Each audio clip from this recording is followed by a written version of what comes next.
Okay, good afternoon. Let us start. So,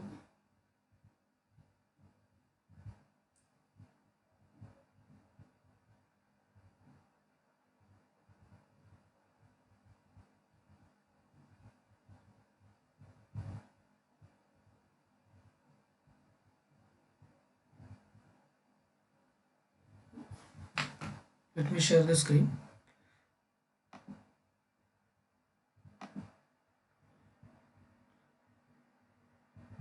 So, we are discussing about various crossover techniques, right? So, we have discussed the crossover techniques that were used for uh, binary encoding schemes, and then just we have started discussing the crossover techniques that were used with real coded encoding schemes.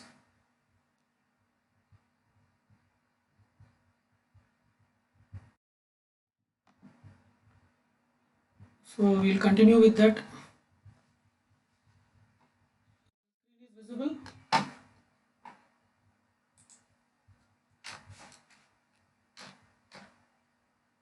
Is the screen is visible? Okay, fine.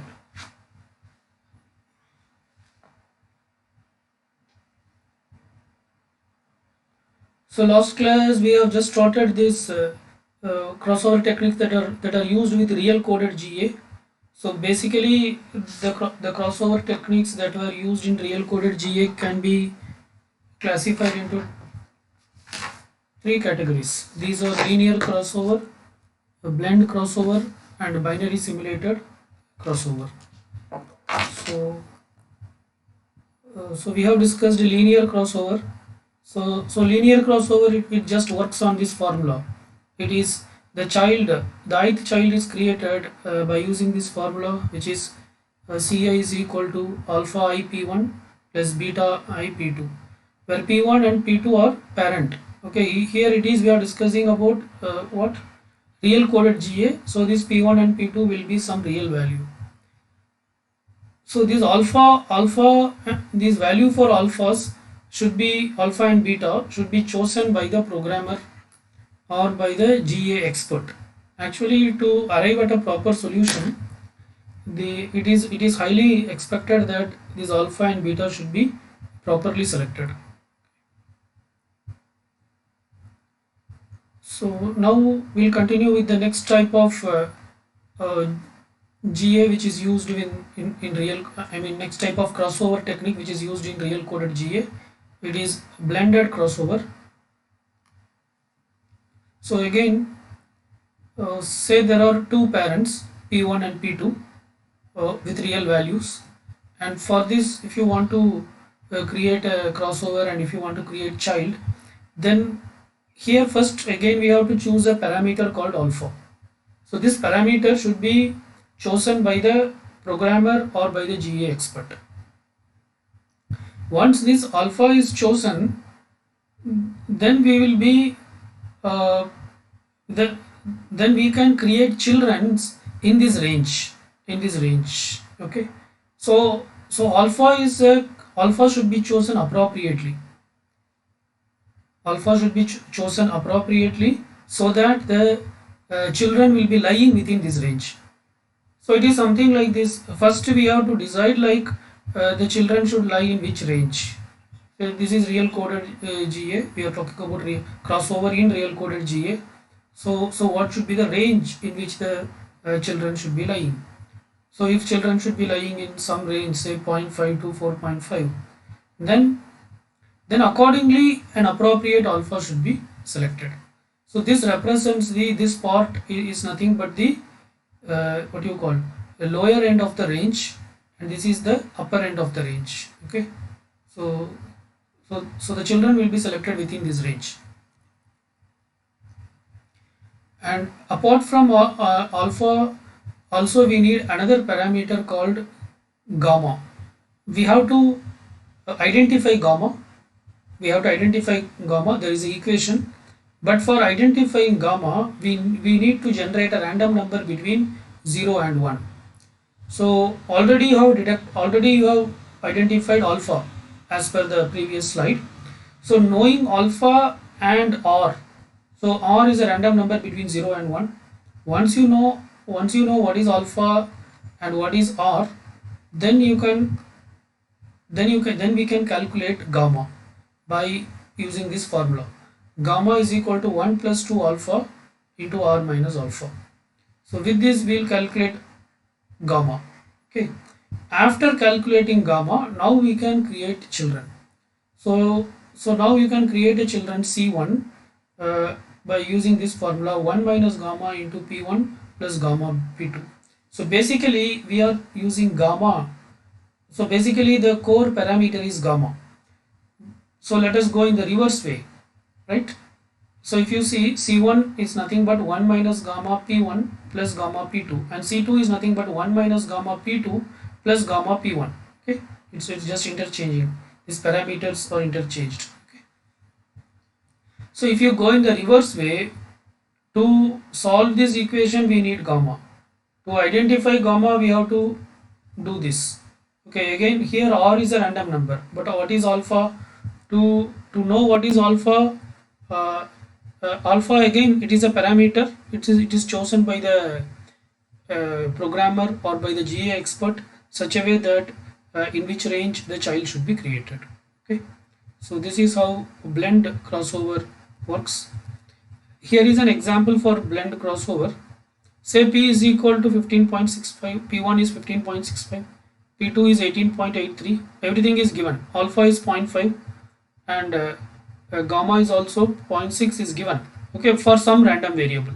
So gamma depends not only on alpha but also on some random variable, right? Or otherwise you might have, in the question you might have given a random variable and you might be asked to calculate gamma also, right? But here gamma is given and you are asked to calculate C1 and C2. So you have to just plug into this equation, right? So what would be C1? What would be C1? 1 minus 0.6 into 15.6. 0.6 into 18.8. Okay, so you can solve this equation. Similarly, what is C2?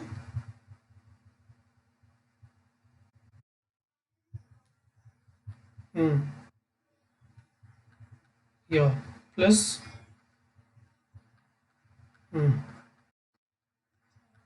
yes.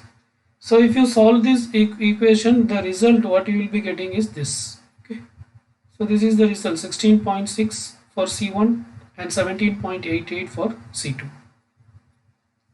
So we can also create more children. Then then you have to identify some other gamma. So if you want to identify this alpha, we can keep 0.5 as it is. You can create another random number and create another random number and identify another gamma. So if you say this is gamma 1, so if you have another gamma 2, then I can create another two child C3 and C4 by using gamma 2. Okay, 1 minus gamma 2 is gamma 1 minus gamma 2 P1 plus gamma 2 P2. Okay, similarly 1 minus gamma 2 P2 plus gamma 2 P1.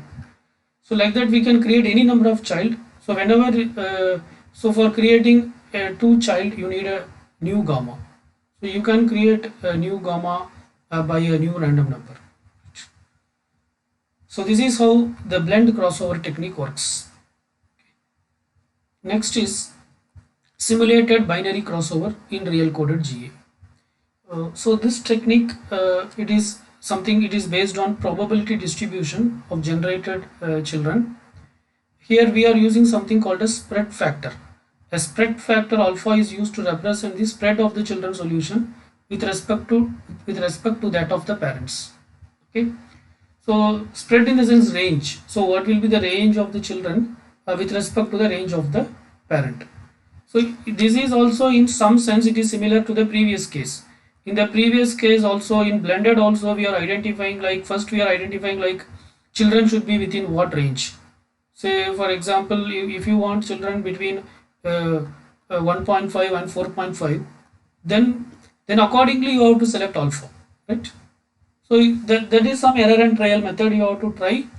I mean, you have to plug alpha into this equation for different values of alpha. You have to check where you are getting 1.5 and where you are getting 4.5, and finally you have to fix the value of alpha, right?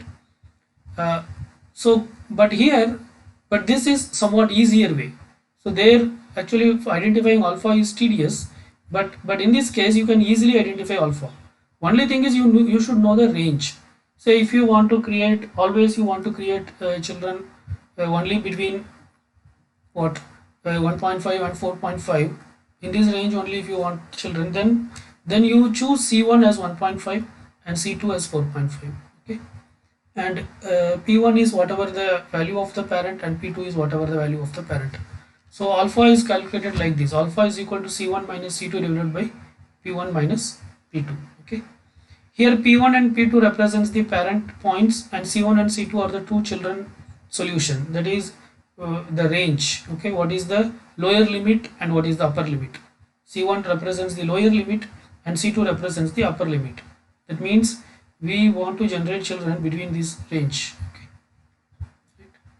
Now if you, after performing this calculation, if you get alpha as less than 1, if alpha is less than 1, then that is called as contracting crossover. Okay, so see, when will be alpha less than 1 in this case? When will be alpha less than 1? Here this sign represents that we are not considering the this symbol represents that we are not considering the sign. So when alpha will be less than 1 in this case? Any idea? See, at which situation, say assume some value for C1 and C2, some value for P1 and P2, and you tell me when alpha will be less than 1. So there is some numerator, right? There is some numerator and there is some denominator. So C1 and C2 is the, C1 minus C2 is the numerator and P1 minus P2 is the denominator. So when this will be less than 1?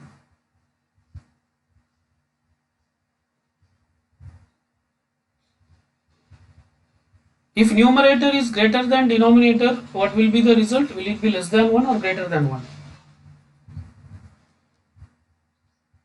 If numerator is greater than denominator, what will be the output? Will it be less than 1 or greater than 1? No, numerator greater than denominator. Assume some numerator which is greater than denominator. Say 5 by 2. What will be the result? So is it greater than 1 or less than 1?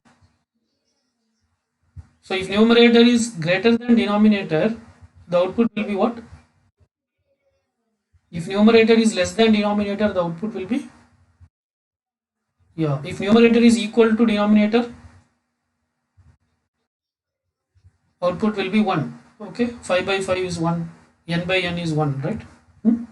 So C1 and C2 is nothing but the range of the children. Okay, I mean, say for example, if C1 is 1.5, C2 is 4.5, then what is C1 minus C2? Ignoring the sign, what is C1 minus C2? 3.0, ignoring the sign. Okay, so 3.0, right? So say numerator is 3.0. Say the parent ranges from 0.5 to 7.5. Okay, so what is P1 minus P2?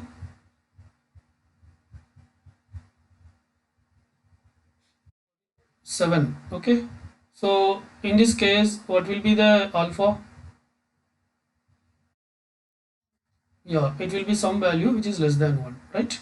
Okay, so what it says in the sense, if alpha is less than 1, then that is called as contracting crossover, which means that whenever alpha is less than 1, okay, so assume P1 is somewhere here, P2 is somewhere here, okay, or say C1 is somewhere here and C2 is somewhere here. If alpha is less than 1, then uh, then the spreading of the children is less than the parent. That is, whatever the children you create, that will be within the parent only, within the parent range only. It will not go beyond the parent range. Okay, it will be within this parent range only, right? Okay, so if you or ignore the C1 and C2, that is, if alpha is less than 1, if you select such alpha such that alpha is less than 1, that all depends on how you select C1 and C2, right? Then the spreading of the children will be between P1 and P2. It will not go beyond this. Okay, if alpha is greater than 1, then that is called as expanding crossover. Then the spread of the children is more than the parent. Okay, that is, this is, so actually we are talking about the spread, we are not talking about the actual value. So spread in the sense, say here in this case, in the previous example whatever we have discussed, what is the spread of the, what is the spread of the parent?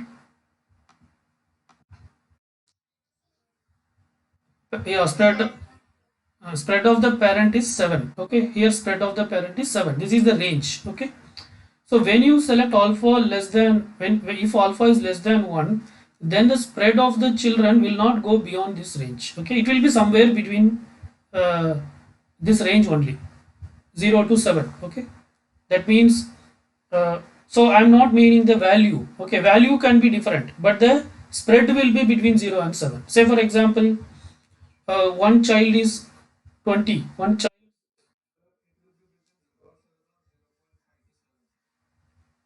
no, that's what I'm telling, it is not value, the spread, the range is, the range will be 7. Are you getting? For example, say one child is 20, say this is the lower value for the child, lower end of the child, then what can be the upper end of the child?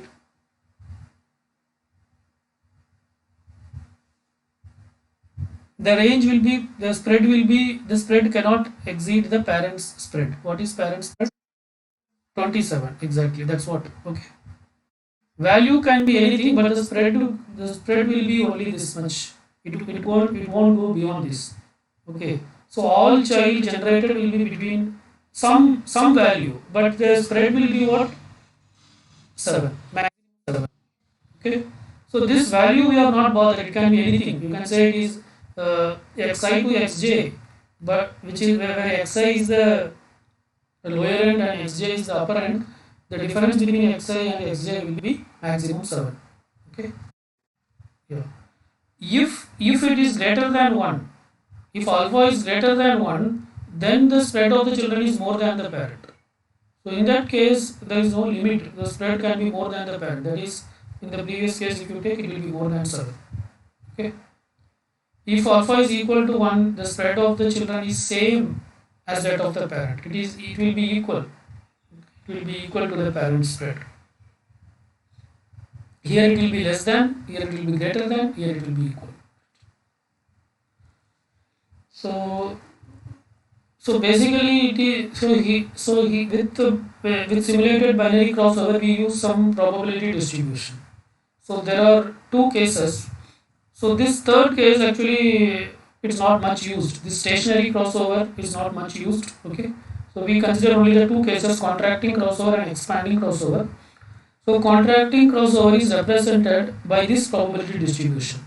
It is represented as C of alpha is equal to 0.5 q plus 1 alpha square, and expanding crossover E of alpha is 0.5 q plus 1 by into 1 by alpha to the power q plus 2. So the method, how it works, how we create children's by using simulated binary crossover in the sense. So first you have to identify C1 and C2, that is the range, in which range the children should be created to detect alpha. So we have to identify alpha. So for that we have to identify C1 and C2, and parent will be given. So we have two parents, P1 and P2. And then we have to generate one random number between 0 and 1. So R is a random number between 0 and 1. After generating this random number, we have to detect alpha, we have to determine alpha dash. So this alpha dash, how it is determined in the sense, actually it depends on the value of r. If value of r is less than zero point 0.5, if value of r is less than 0.5, then it means that we'll follow contracting crossover technique. If value of r is greater than 0.5, then we will follow expanding crossover technique. Okay. If value of r is less than 0.5, we will be using contracting crossover. If value of r is greater than 0.5, we will be using expanding crossover. So we have to integrate. In case of contracting crossover, whatever the contracting crossover equation, that probability function, that will be integrated from 0 to alpha dash. This, okay, this is the one which you have to deduct, and that will be equated to r. In case of expanding crossover, this will be, it will be integrated from 1 to alpha dash, and it will be equated to r. Okay, say assume that r is equal to 0.6. Assume r is equal to 0.6. So by fitting this in the equation, we will deduct alpha dash. Okay, if r is 0.6, then we will follow which crossover?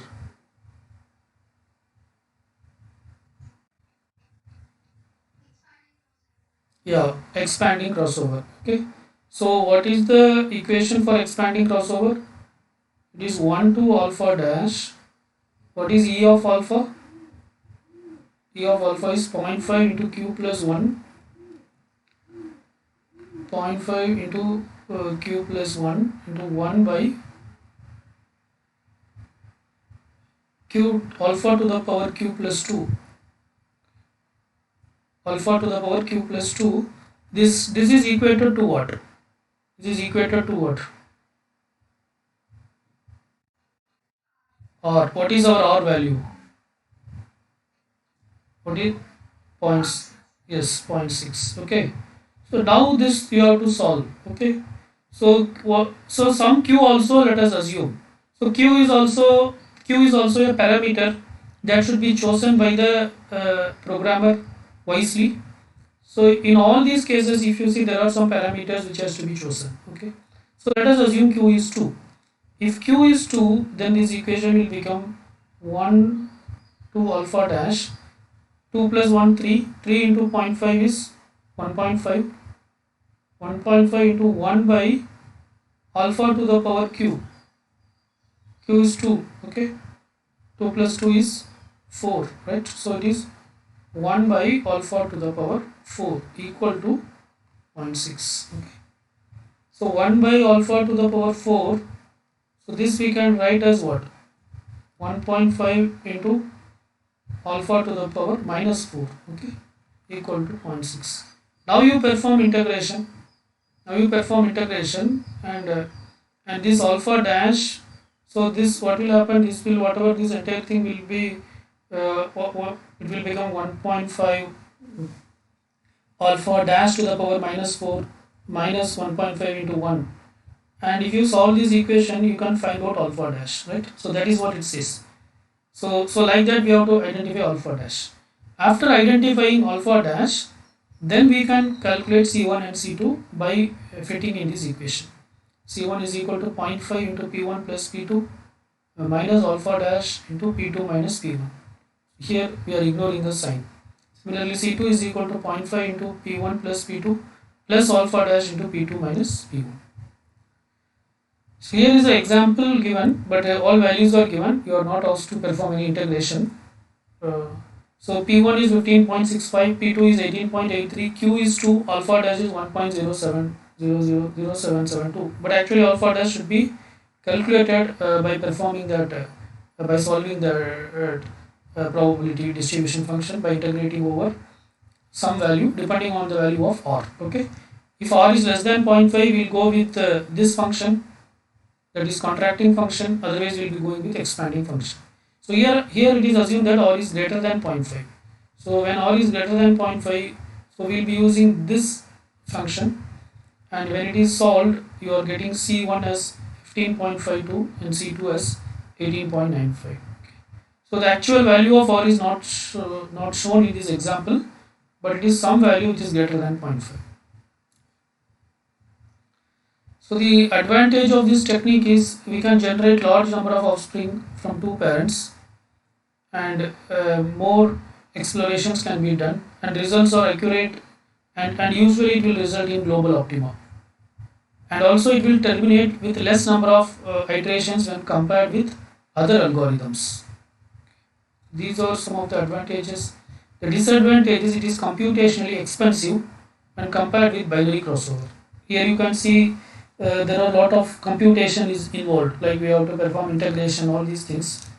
So as long as the input is small, it's not an issue. But if the input is huge, then it may increase the time complexity of the problem. Okay.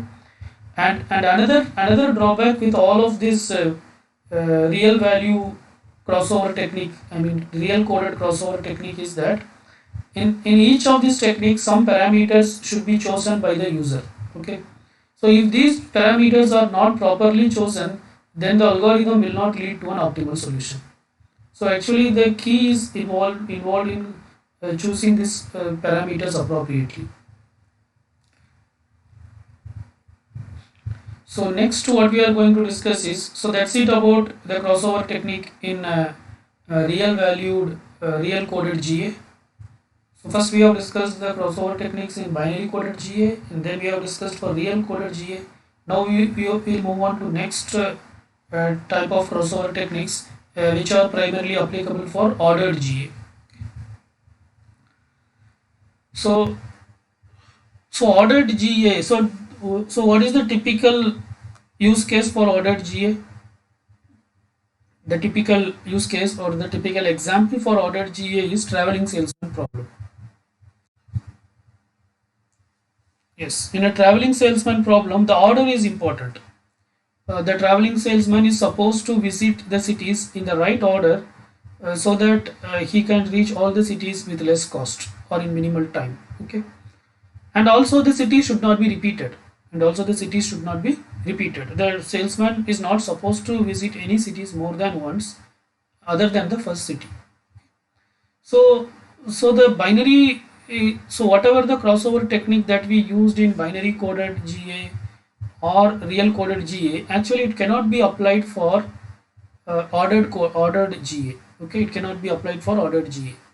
The reason is, let us see this example. Assume that we are planning to apply the single point binary crossover for traveling salesman problem. Okay, so this is parent 1 and this is parent 2. Okay, and this is the crossover point chosen.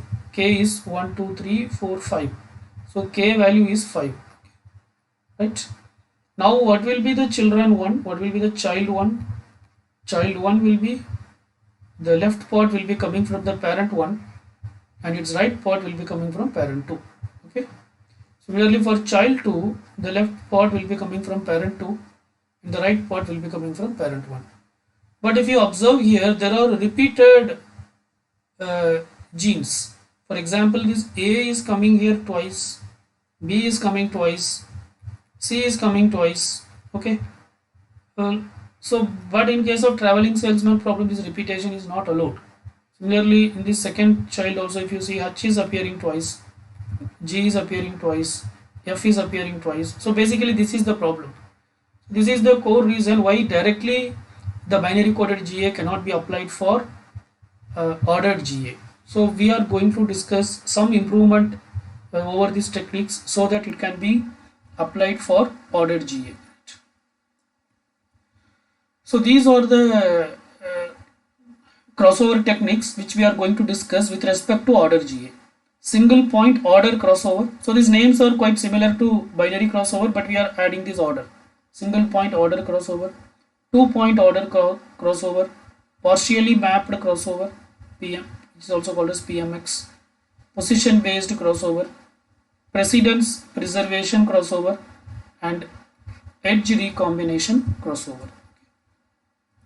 So these are the techniques. There are basically 6 techniques are there for crossover which can be applied for order coded GA. So that's what we are going to discuss. And for all these crossover techniques, we'll be assuming this assumption.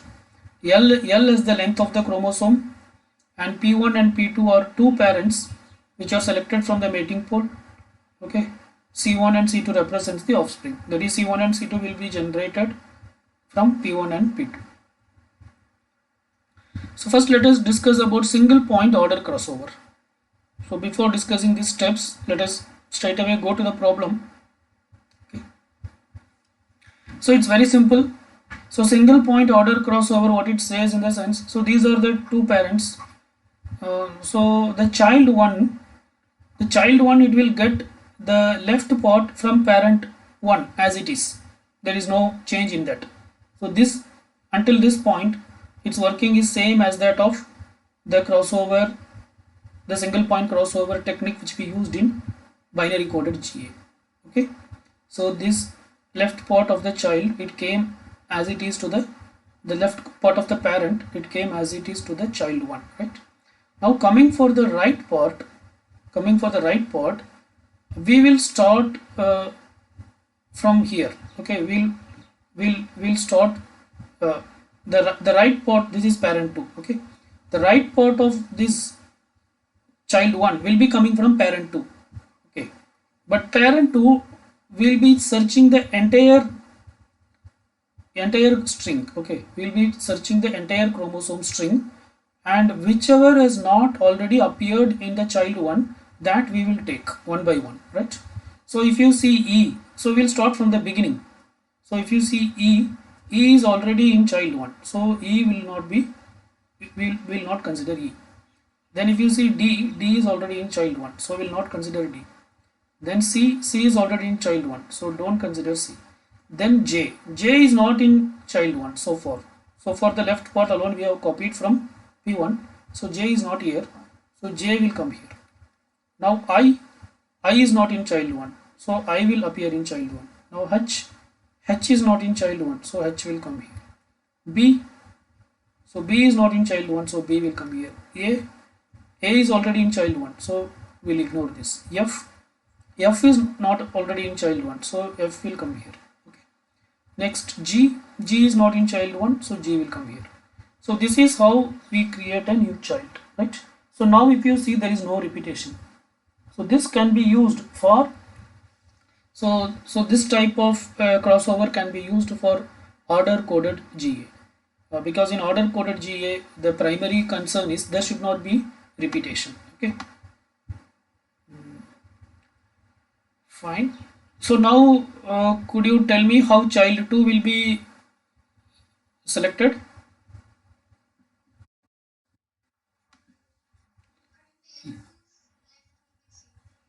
Okay, that is EDCJ, and then the remaining part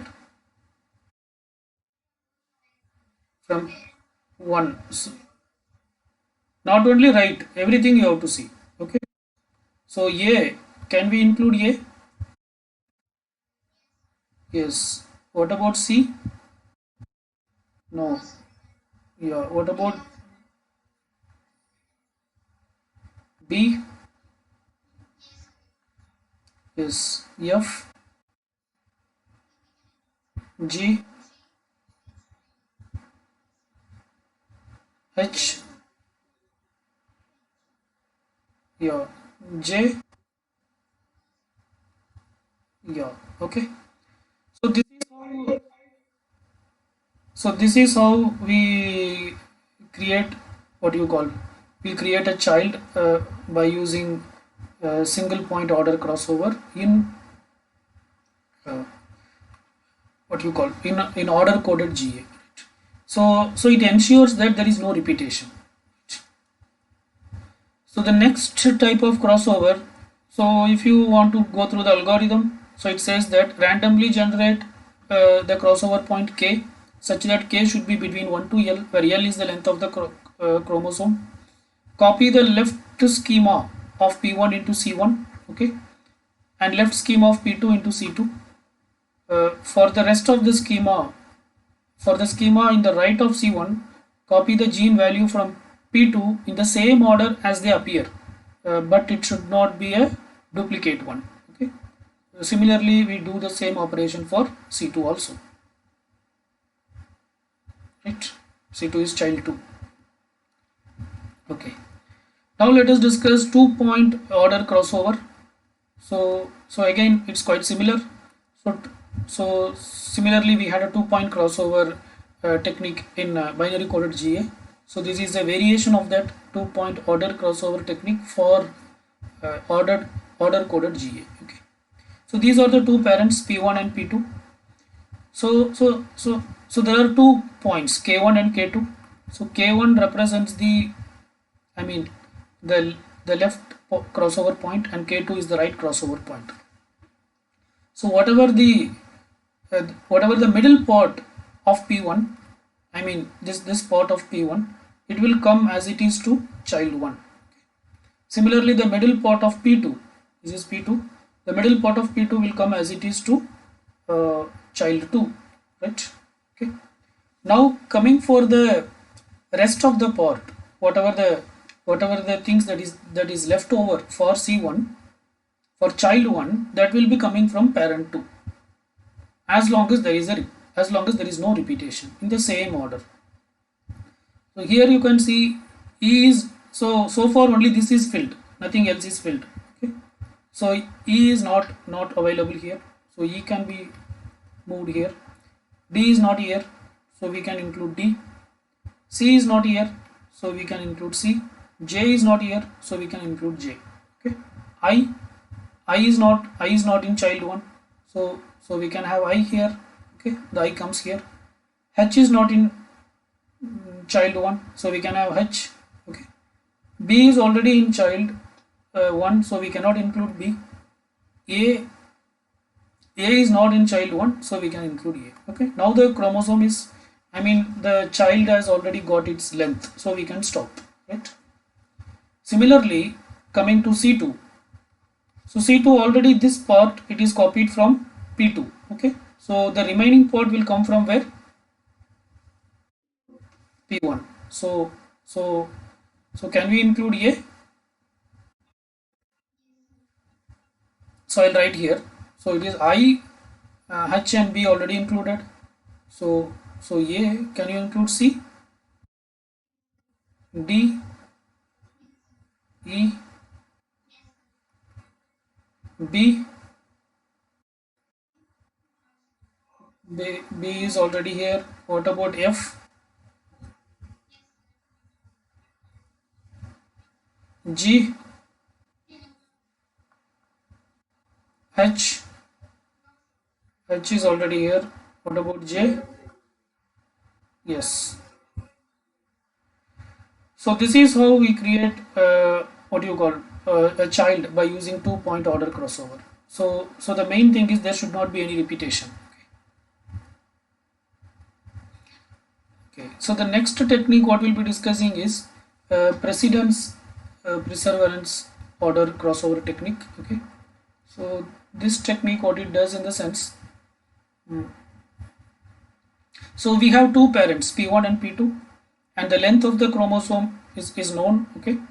And the algorithm says that create a vector V of length L randomly filled with elements of either 1 or 2.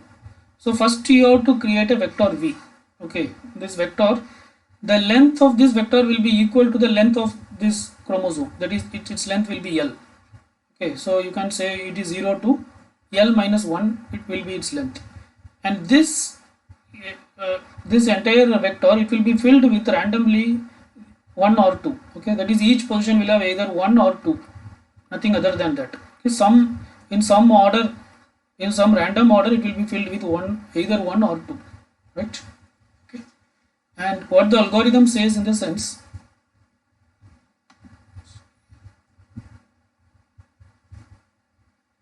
yeah, so the algorithm says that we have to scan the vector V from left to right. So scan the vector V from left to right and let the current position of the vector V be I. So it is like we will be passing through this vector V. So we have this vector V, we will be passing through this vector V for every location. Okay. Apart from V, what we have P1 and P2. P1's length is also L. Okay, this is also of length L, 0 to L minus 1. Okay, we have P2. P2's length is also L, 0 to L minus 1. Okay, right. So we have to pass on through this vector V. So each location of vector is identified by using I. Okay, this is some variable.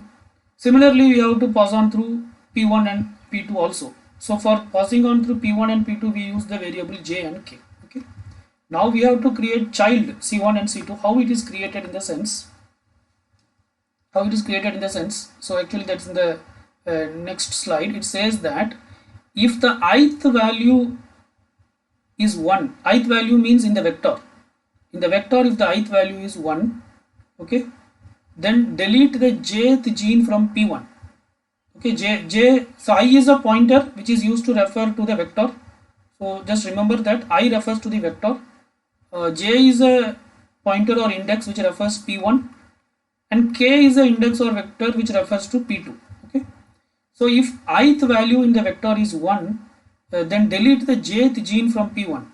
Okay, and move that to the child. Okay, that particular gene will be moved to the child. Okay, and that jth gene will be removed from P1 and P2. Okay, so whatever the jth gene, whatever that value, that will be removed both from P1 and from P2, and it will be added to the offspring. Right, that is the case if ith value is 1. If ith value is 2, okay, either it will be 1 or 2. Right, if ith value is 2, that is, if ith value is 1, then we will pick up from P1. Otherwise, we will pick up from P2. P2 is referred using the pointer K. Okay, then copy the kth gene from P2 and keep it in the offspring, that is the child. And that kth entry will be deleted. Whatever that value, all those values will be deleted from P2 and also from P1. Right. So keep on repeat this process. Until how long? Until all the genes in P1 and P2 are deleted. This is what the algorithm says. Okay. So, so what it says in the sense. So let us discuss with an example. Right. See this. Actually, here this solution is wrong. So you have to actually tell the correct solution. Right. So I'll guide you. See, this is the random vector V. This is the random vector V. You can see here it is nothing but it contains only some combination of 2 or 1, and this is P1. Okay, so we are going to pass on through this random vector I, random vector V, by using the pointer I, and P1 by using the pointer J, and P2 by using the pointer K, and with this we have to select C1. Okay, so this is not correct. Right, now the algorithm, what it says, we have to pause on every entry in V. So the first entry, ith entry, I is initially, say this is I is equal to 0. So initially I is 0, so we are checking this location. This is 2.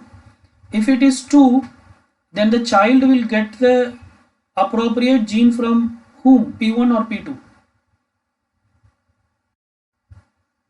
No, see the algorithm. If ith value is 1, it will get it from P1. Else it will get from P2. So ith value is 2. So from whom it will get? P2. So what will be this? E. Okay, E. Now this is K. Okay, K is, now after that what you have to do, all these E should be deleted. So wherever E comes, just delete it. Is there any other E here? No. Is there any other E? So E should be deleted in both the parents, P1 and P2, it should be deleted. Okay. So E is deleted, right? So now what we do, see now K's pointer, it will point where? I mean, what will be the K's point? I mean P2's pointer is K, where it will point now? Next, in the next round, okay, let us go, yeah, 1. Let us start with V. In the next round, V's pointer I, where it will point? No, I'm not asking the solution. This pointer, where it will point? Previously it is pointing 0th location, now it is point to the first location. Are you getting this location, right? Kth pointer, where it will point? First location. But jth pointer, where it will point? 0th location. Because j still it is not accessed. Are you getting? K was accessed, but j is not yet accessed. So j will be in 0th location only, right? Now I is here, okay? But what is the value of v now?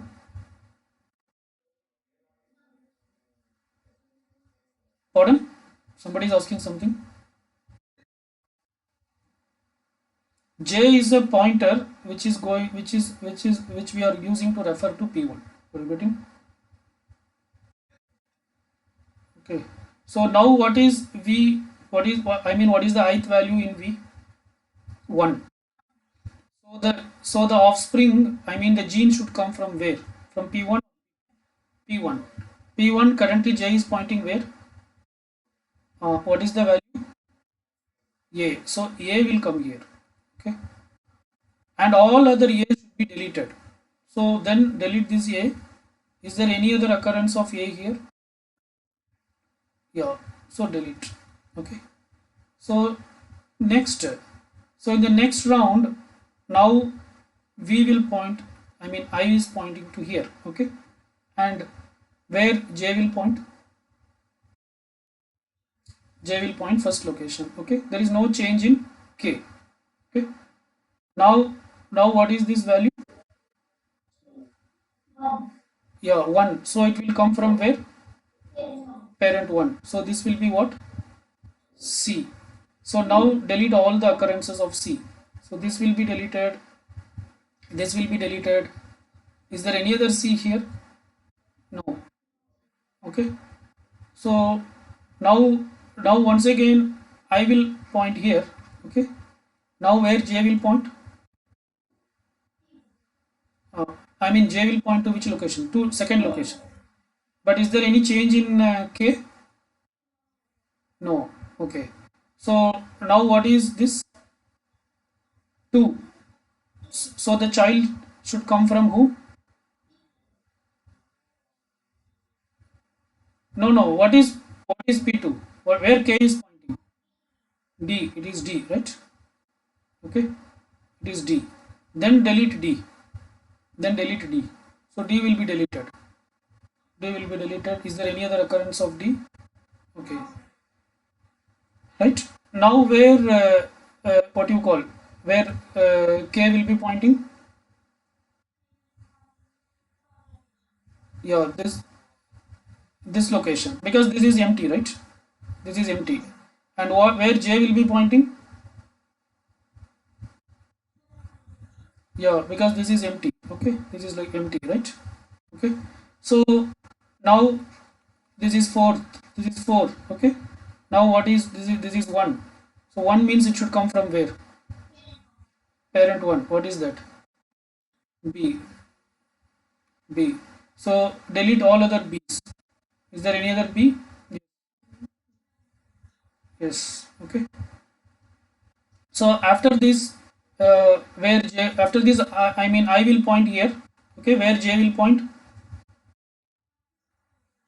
Here. This is this location. Okay, and there is no change in K because this is still valid. Now this is 1. So it will come from where? This is F. Okay, and delete F. This is deleted, and this is deleted. Okay, so uh, is there any other F? No. So once again increment I. So this will come here. So again J will come here. So it is 2. So it should come from where? Yeah, J. Okay. Now delete other occurrences of J. So this is deleted, and this will be deleted. Okay. Now I is pointing. I will point to here. There will not be any change in J, but K will point here. Okay. Now what is this? Yeah, it will be I. Okay, and delete other occurrences of I. So this will be deleted, and this will be deleted. Okay.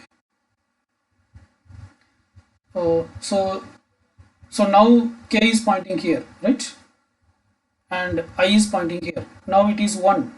So from where it will come? What is that? G. Okay, and then delete other occurrences of G. So this will be deleted and this will be deleted. Okay, so again I will point to this ninth location, and J will point to here. Okay, now what is yeah, this is H. Okay, then this will be deleted. So this is how it works. Okay, so similarly we can do for C2 also, right? So in case of C2 we have to do it in the reverse way. In case of C2 we are doing the reverse way.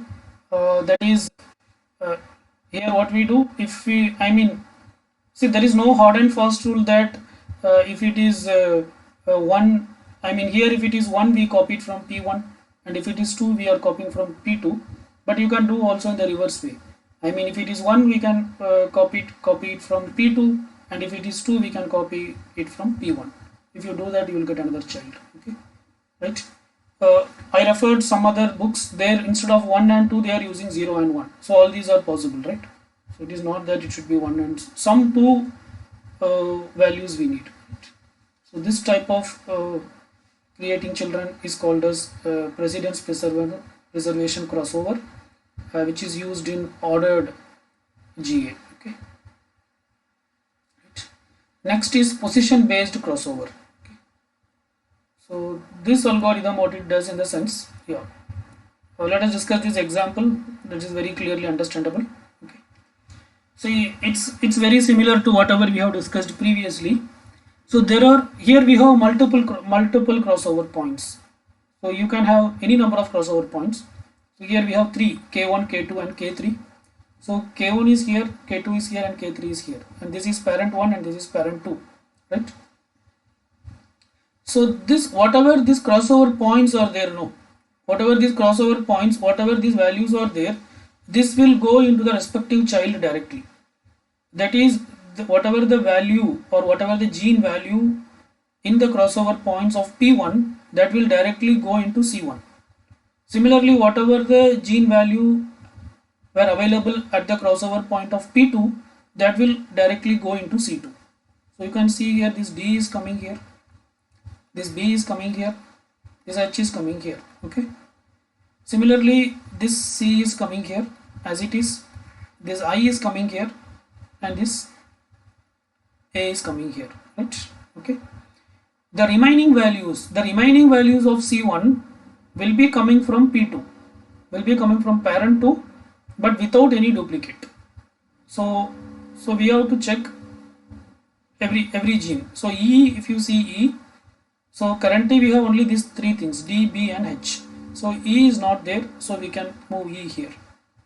Next, if you see D, D is already there, so we cannot include D, right? Next, C, C is not in child 1, so we can have C. Okay. Next, J, J is not available here, so we can have J. Next, I is not in child 1, we can include I. H is already in child 1, so we cannot include. B is already in child 1, we cannot include. A is not here, so we can include A. F is not here, so we can include F. G is not here, so we can include G, right? So this is how this technique works. So in the crossover point, whatever is there, that we will move directly. The remaining gene values will be come from the other parent, as long as there is no duplicate entries or not there. So how the child 2 will be generated?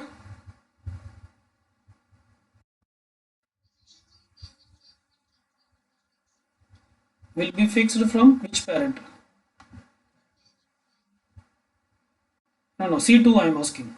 Parent 2. Okay, so that is this will be C. Yeah, yes. The remaining should come from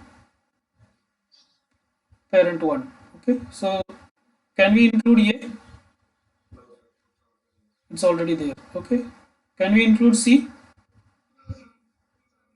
Yeah. Can we include D? So D will come here. Okay. Can we include E? So E will come here. Can we include B? F, G, J?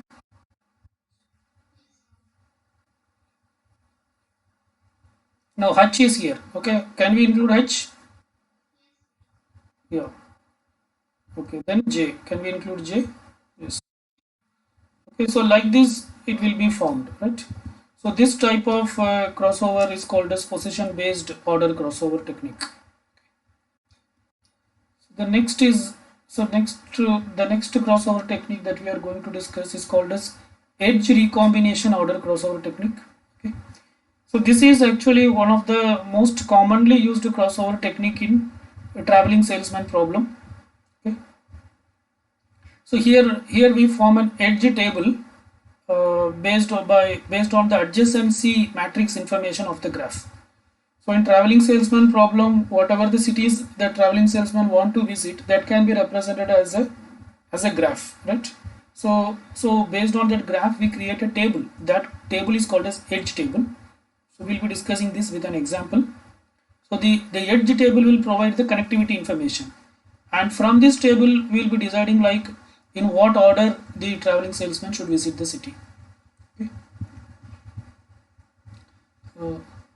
So let us consider a problem of a traveling salesman with 9 cities. Assume two chromosomes P1 and P2. Okay. So these are the two chromosomes, and the connectivity graph is given like this. Okay. So this is the connectivity graph. From this connectivity graph, we can create an edge table. So this is called as edge table. So this edge table is created from this graph. So this graph says like how the different cities were connected. So this connectivity, this edge table, how it is created in the sense each of these are a city. So if you take city 1 is directly connected with which cities? Yeah, so that you got this, right? This order is not important. It can be of any order. Instead of 2 4 3, you can write 3 4 2 or 4 3 2 or anything, right? So these are the direct connections with city 1. Similarly, we have to identify for all the cities. So there are 8 cities. So for city 2, what are the direct connections? 6 7 4 and 1. Okay. Yeah. 1 4 7 6. Okay. Similarly for edge 3, I mean 1 4 5. Yeah. For 4, for vertex 4, yeah, 3 1 2 6. Okay. For edge, for vertex 5, 3 7 and 8. Yeah. For vertex 6, yeah, 2 8 and 4. For vertex 7, 5 2 and 8. For vertex 8, yeah, 7 5 and 6. So like that we have formed. Okay. Now how can we arrive at a solution? So to arrive at a solution, the algorithm, what it says in the sense,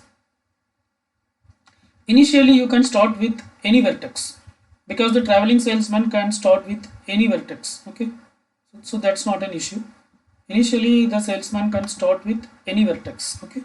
So let us assume the salesman starting with vertex 1, that is the city 1. Now from city 1 there are 3 options for him. He can, after visiting city 1, he can go to either city 2 or city 4 or city 3. But out of these 3, he has to choose the one which has less connectivity. Okay, and not only that, after visiting a city, that city will be removed from the connectivity list. So he has visited the first city, right? So first city will be removed from everywhere. Wherever this one comes, it will be removed. Okay. Now he has to visit. Now there is no option for him. He has to visit either 2, 4 or 3. But the choice will be like he should visit the city which has the less connectivity. So out of these 3, which has the less connectivity? What is the connectivity? connectivity of 2? I mean number. So how many connectivity it has? 3. Connectivity of 4? 3. Connectivity of 3? 2. Okay, so which has the lesser connectivity? City, no, no, which city 2? Okay, so the traveling, yeah, city 3, you are correct. City 3, right? City 3, okay. So the traveling salesman should now visit which city? From 1 he should go to 3. Okay, so let me write here. So from city 1 he will go to city 3. Okay. So after visiting city 3, 3 should be removed from everywhere. So 3 will be removed from here, from here. Is there anywhere else 3 is there? Okay. Now from 3, what are the options he has? Yeah. Now what is the connectivity for 4?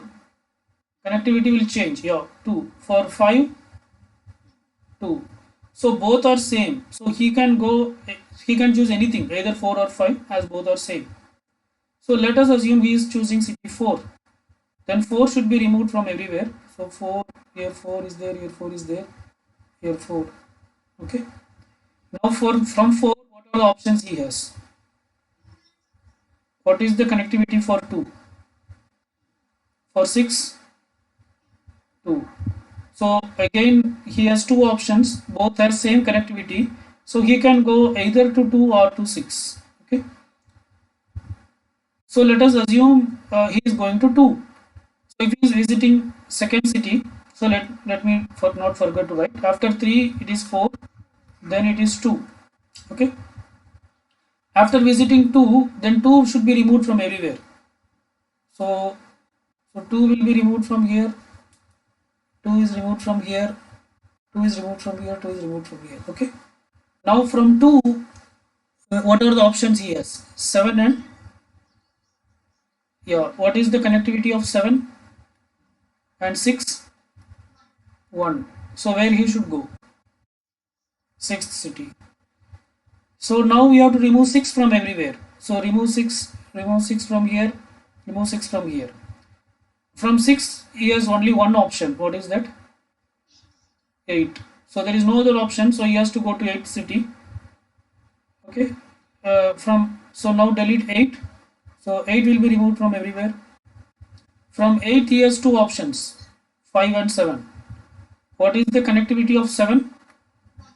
What is the connectivity of 5? 1. So you can go to either 5 or 7, anything, right? Both are of same connectivity. Okay, so let us assume he is going to 7. Okay, so if he is going to 7, then remove 7 from everywhere. So 7 is removed from here, 7 is removed from here. Now from 7, he has what option? This is only one option, which is 5. So he has to visit 5. Okay, so what is the order we followed? After 3, 4, 2, where we went? After 2, we came to 6, I guess, right? 6. After 6, we came to 8. So this is one order. Okay, we cannot say that this is an optimal solution, but this will be a good solution. At least it gives a solution which is not any repetition. Okay. So finding optimal solution in traveling salesman is a very challenging problem. You cannot find a best solution, but you can find a reasonably good solution. Okay. Actually, the solution will vary with respect to the starting city. Not only with respect to the starting city, even say for example we had a tie at one point, we can go either 2 or 6. I have selected 2. If you have selected 6, then this order might have reversed. Instead of 2, 6, it might be 6, 2. Right? Similarly, here also after 8, we could go either to 7 or to 5. So here also we went to 7, right? So like that. So if you start with a different city, you will get a different output, right? So it is not that you have to always start with city 1. For example, you can try with city 7, there will be a different output, right? But you can observe that there will be a city will be visited only once, right? Okay. So this type of crossover technique is called as edge crossover technique, edge recombination crossover technique. So here is the algorithm. The algorithm says, so let the child chromosome be C1, which is initially empty. Start the child to starting with P1, that is any city. Let this city be X. Let this city be X. Append city X to C, that is add the city X to the child. Delete all occurrences of X from the connectivity list of all cities. Now wherever X comes, no, that will be deleted. Okay. Then from city X, choose the next city, say Y, which is in the list of minimum connectivity. So from X you can go to many cities, but you have to choose the city which has minimum connectivity. Then visit that city and keep repeating it until all the cities were visited. Right? So that's it about what you call. So these are the various crossover techniques. Okay. So with this we have stop. We'll stop discussing the different crossover techniques. Okay. So basically we have discussed the crossover techniques for binary coded GA, for real coded GA, and also we have discussed crossover techniques for ordered GA. Okay. Fine. Let us stop today's session here.